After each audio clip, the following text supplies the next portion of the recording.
करना होगा। उत्तर प्रदेश सरकार वृद्धावस्था पेंशन योजना को सरल बनाने की दिशा में बड़ा कदम उठाने जा रही है।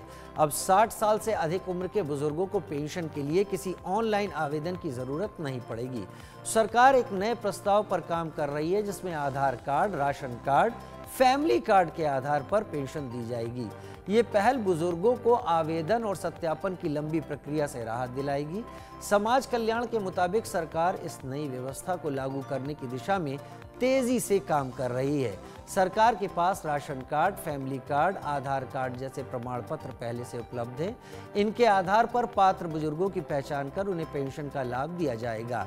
इस प्रक्रिया से न केवल पारदर्शिता बढ़ेगी बल्कि बुजुर्गों को बार बार सरकारी दफ्तरों के चक्कर भी नहीं लगाने होंगे। नई व्यवस्था को पहले पायलट प्रोजेक्ट के तौर पर प्रदेश के 5 जिलों में लागू किया जाएगा। प्रयोग सफल रहता है तो इसे पूरे राज्य में लागू कर दिया जाएगा।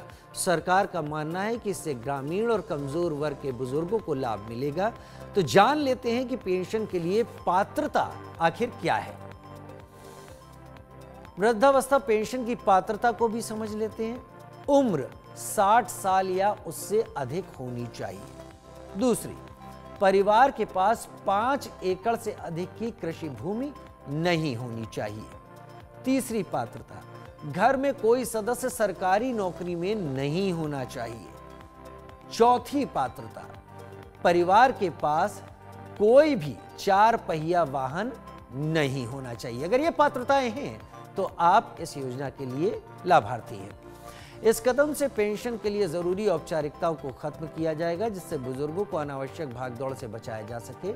अब वृद्धजनों को सरकारी कार्यालयों में बार बार जाने की जरूरत नहीं होगी क्योंकि पहचान पत्रों के आधार पर ही पेंशन का लाभ मिल जाएगा।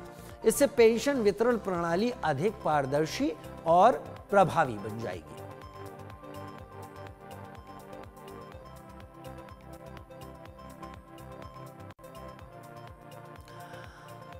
अगर आप भी पैसे निकालने के लिए बार बार एटीएम की तरफ भागते हैं तो अब यह आदत बदलने का समय आ गया है। दरअसल आरबीआई ने एटीएम को लेकर एक ऐसा फैसला लिया है जिसका असर सीधा आपकी जेब पर ही